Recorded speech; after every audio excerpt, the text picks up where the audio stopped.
Hey everyone, this is Ed Kime, CEO over at Quantcha, and welcome to the May 31st News and Updates video.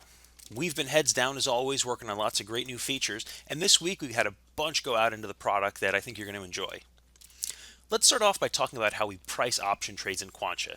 We use a method that we call the market open pricing, which is simply the idea that when you're opening a position, we assume that you would buy the ask and sell the bid. Now, of course, this is a worst case scenario to enter a trade on, and you can typically do better, but we use that methodology so that we can show you trades that aren't overly optimistic about the returns that they can get you. At the same time, there's the concept of market close pricing, which is where you would do the same buying the ask and selling the bid when you exit a position. Now, this, of course, is the worst case scenario to exit, and at this time, we don't show market close pricing, but it is something we're working on. There's also a third concept, which is midpoint pricing, and this simply takes the bid-ask mean of options and either buys or sells them. That's another thing that we're going to be putting out there in the not too distant future, just so that you have different ideas or different options in how you can price the trades that we present to you. Now let's walk through one particular scenario, which is the idea that you might open a 100-110 bull call spread. So if we take a look at the 100 and the 110 strikes, you've got a bid of 10 and 12 for the 100 strike and a bid of 5 and an ask of 6 for the 110 strike. These are, of course, completely hypothetical numbers just used for the purpose of illustrating our example here.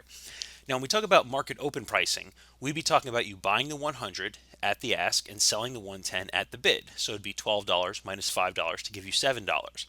Now, on the other side of the coin, the market close would be if you turned around and were closing that position out by selling the 100 at the bid and then buying the 110 at the ask. And as you can see, there's a significant difference because the liquidity difference at these two levels, the huge strike difference, or rather price difference at each strike, indicates that the liquidity is not particularly good for these options.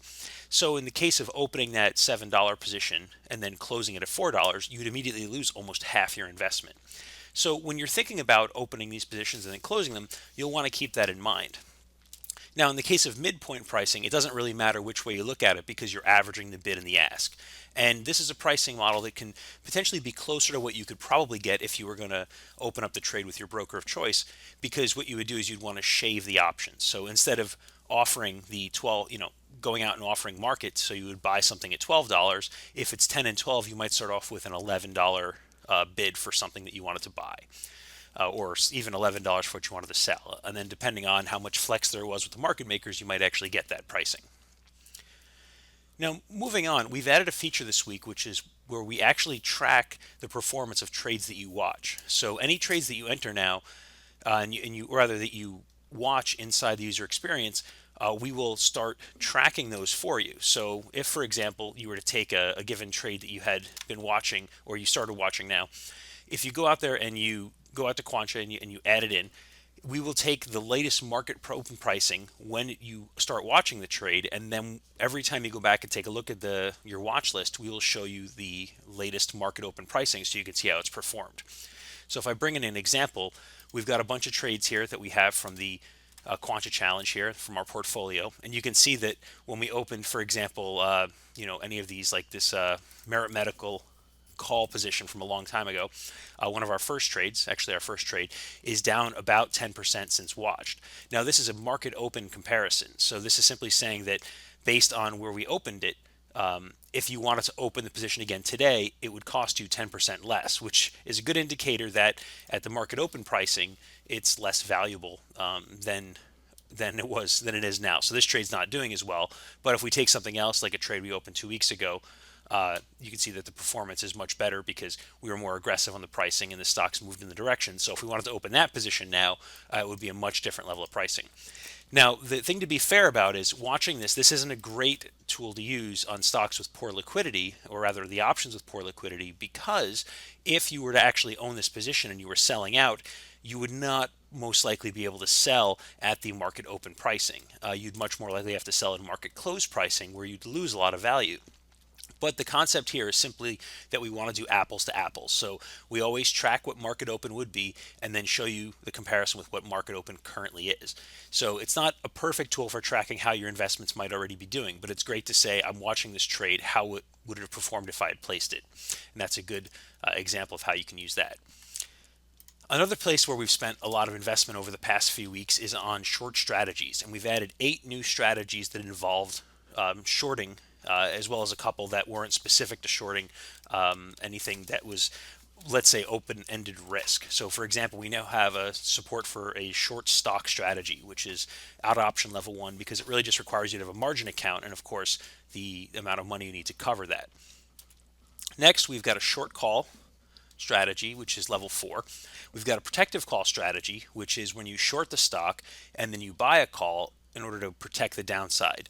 This is sort of the inverse of a protective put, where you buy a stock and then you buy a call, or buy a put rather, in order to protect the put from the put protects the stock from downside movement. In this case, the call protects the short stock from upside movement. We've also got covered put, which is the opposite of a covered call. So in this case, you're shorting the stock and then you're financing that a bit, or you're also shorting a put. This way, you can get a little bit of extra money involved in order to make that deal a little bit sweeter. We've also got synthetic short stock, and this is the opposite of the synthetic long stock, where you're going long a put and you're going short a call at the same strike. So this gives you the same effect of shorting a stock, but via options. And as the same as that, we've also got the short risk reversal, which is like a synthetic short stock, except that you are pulling different strikes. And so it's similar to the long risk reversal, except if you kind of put a mirror on the P&L chart. We've also got short straddle support. So now if you want to short a put and short a call at the same strike, or you do the short strangle where you short a put and short a call but do them at different strikes.